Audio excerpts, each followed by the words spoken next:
So there's a story I want to tell you guys. The story starts in an ancient forest full of thousands of trees. Well, there's this one little tree that started growing, and as the tree grew, it wanted to become like all the other trees, big, strong, contribute to the forest. That was its ultimate goal. Well, one day, there's a big storm that came through. All the big trees had lost its leaves for the seasons, and so the small tree was unprotected, and ultimately a lightning strike came out of nowhere and struck the tree. The tree was engulfed in flames. Ultimately, the rain doused it, but the damage had been done, and the tree thought to itself, I'll never become that big, strong tree. As the years went on, insects fed on it. It felt weak. It felt like its purpose was completely lost. And then one day, a man came walking through the forest, and that man looked at that tree unlike any other tree in the forest. And the tree wondered what the man could possibly see in its ugly scar where the lightning had struck. And ultimately, the man walked up to the tree with an axe, and he started chopping at the base of that tree. And slowly but surely, he took that tree to the bottom of the forest floor. The tree thought, that's it. I'm going to turn into firewood. The life was completely meaningless. It was completely worthless. I lived a life of no substance. The man had a massive machine that came out into the forest and cut the tree up into slices. He loaded it on the back of a truck and then hauled it off to a place far, far away. On the way, the tree just thought, this is it. This is how it ends. I never accomplished what I wanted to because of this terrible accident that happened to my life.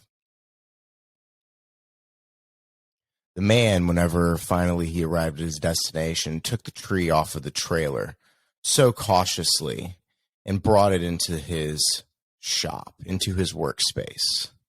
The tree lay there and just thought to itself, why? Why would this man ever pick me? I'm the ugliest tree in the forest. I'm short.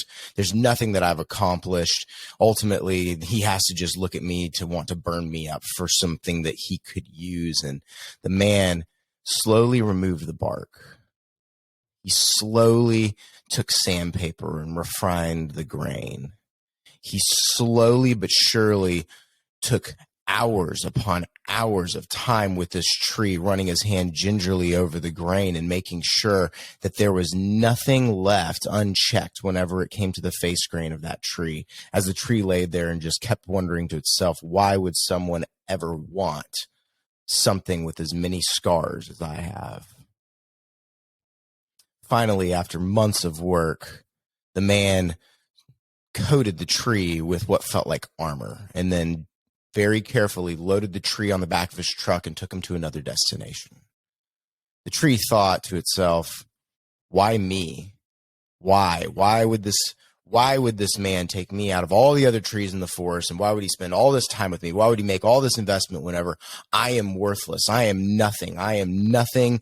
I am the worst of the worst. Like, I don't deserve anything.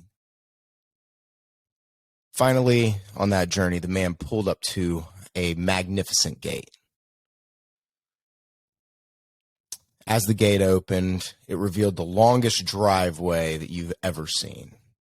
And as they followed up this beautiful, grand landscape driveway, they made a corner to the biggest and most beautiful house in the entire world.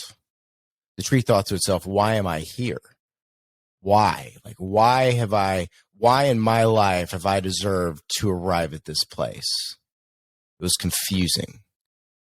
The man backed up to the house.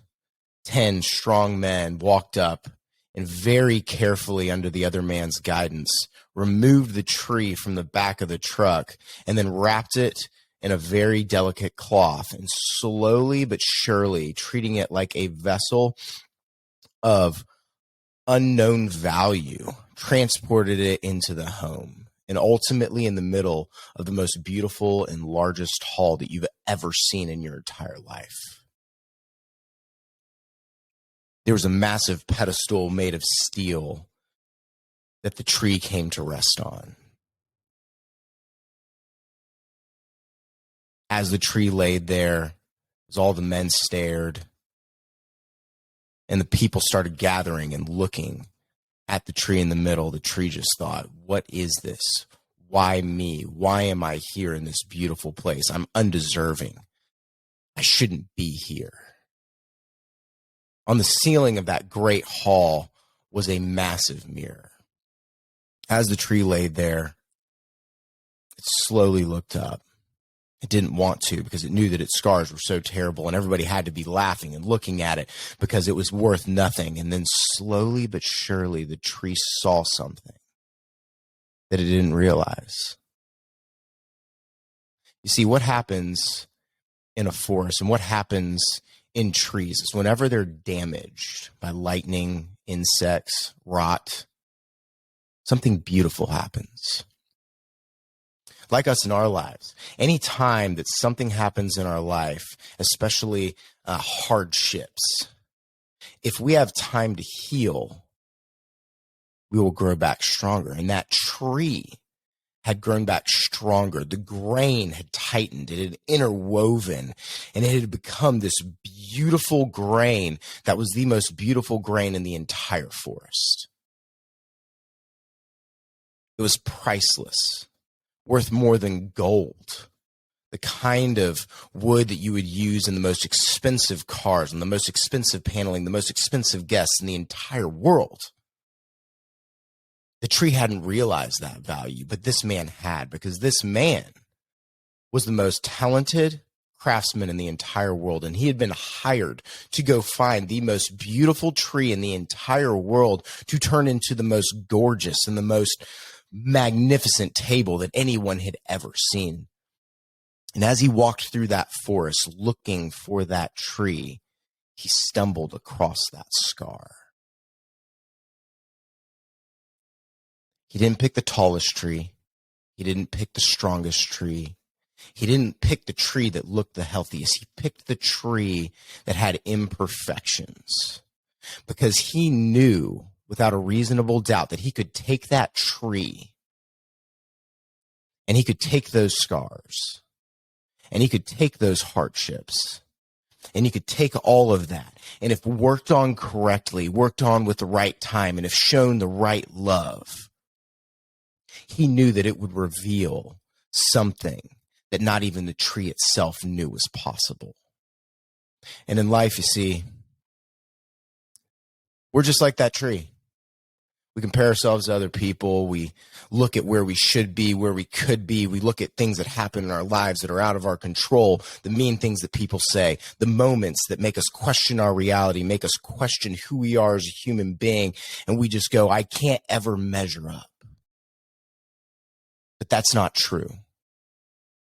You see, your scars, your hardships, the moments in life that you think make you less valuable are actually an opportunity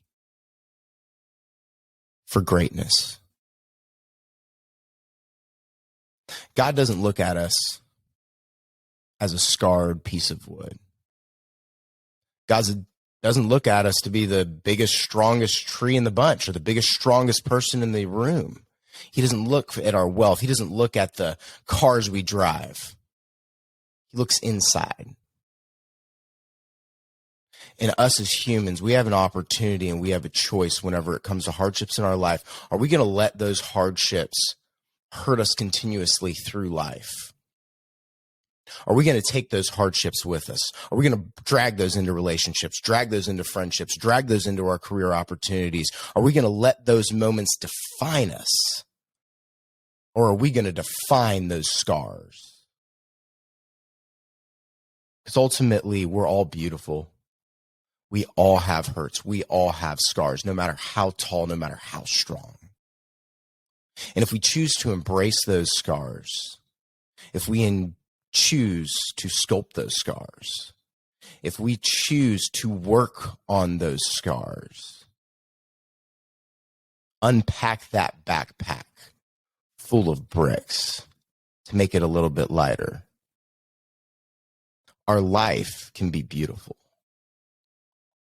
But it is a choice, and it is a decision that each one of us have to make individually. It's not easy. It wasn't supposed to be easy, but it can be beautiful.